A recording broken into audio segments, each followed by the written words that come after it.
And we're back with more from Chief White House Correspondent Major Garrett and Congressional Correspondent Nancy Cordes. All right, you just heard the two senators there.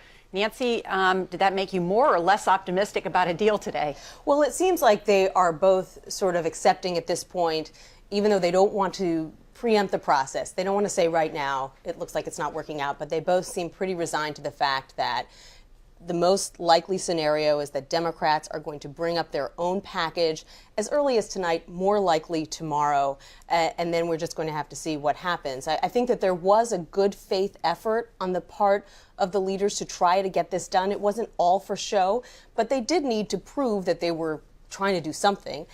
And at the end of the day, it's just too difficult for Republicans, most Republicans, to have their fingerprints on a plan that eliminates tax cuts for some people. This is just an easier way for them. You know, what happened, Major? Because the president did signal he was willing to go up to 400,000 possibly as a threshold. On Friday then, in the briefing room, he said 250,000 again, and he suggested this Plan D, as Nancy has outlined on Monday, where there'll just be an up or down vote. What does that something that you think that ends up happening? What would the White House say about that? Look, for the White House, the idea of going up to $400,000 and doing something else on federal benefits, reducing the annual cost of living adjustment through what is called the Consumer Price Index. The president made that concession too. Those were two large post-re-election concessions the president made. But they were in the context of a much bigger deal that had a much greater scope. As this deal shrinks before our very eyes, the president sees it as largely a political exercise, and he knows what the politics is about 250,000, that re-election threshold that he won on. So the administration, all the sources I have tell me, 400,000 was part of a larger deal. You get away from that deal, you get to this smaller patch arrangement where we don't even talk about the debt ceiling, there isn't anything to take care of the across-the-board spending cuts to the sequester. They're not interested in making those kinds of concessions. They would be willing to make them if it was a larger deal with greater scope and longer-term implications for the federal deficit. Without that, they're going to play the hard politics game and say to Republicans, we dare you to go over the cliff and have and inherit most of the political responsibility for doing so. You know, it's interesting to say, because I've always struggled with what is the political upside for the president to strike a short-term deal? Well, a short-term deal only benefits the president if the understanding of the fiscal cliff is real and the consequences of it are thoroughly understood. I don't think there's a lot of evidence in the country yet that that's true. You had a couple of senators here who say it might not be such a bad idea to go over the cliff. It might concentrate the mind even further.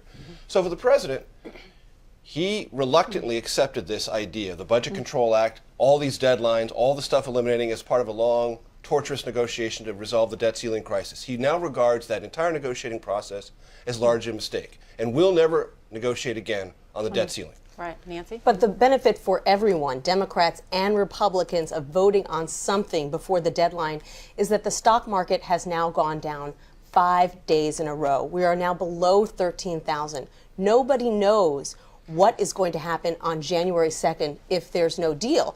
The markets might not react very much. They might take a huge hit, and no one wants to be responsible for that. But the market cares most about the debt ceiling and defaulting.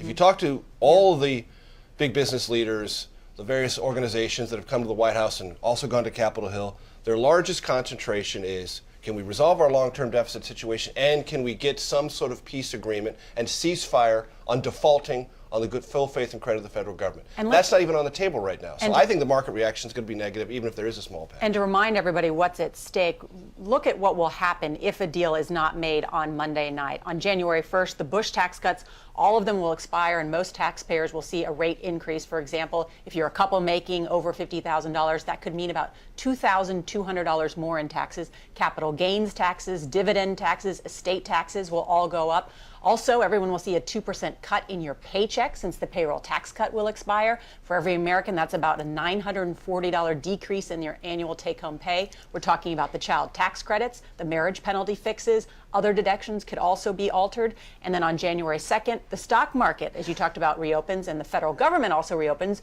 which means the sequestration kicks in. $110 billion of spending cuts a year for the next 10 years. That's a 9% cut in defense and an 8% cut in domestic spending. And then we're not finished, because January 7th and that week, 2.1 million people will stop receiving their unemployment checks. All in all, economists say this could mean 3.4 million jobs lost, and unemployment could reach 9.1% by the end of 2013, and the U.S. will enter another recession. And yet, Congress can't get anything done. And there is a little bit of a cushion there because the IRS didn't expect that we would get to this point. They thought that Congress would work something out. And so it's not as if people's paychecks are going to see higher withholdings on January 1st. It's going to take a few weeks for that to kick in. So if Congress doesn't work out a deal by the deadline, but can figure out something shortly thereafter, there is a chance that people won't see Nancy their paychecks Cordes, go Major down. Garrett, thank you so much. And we will be right back.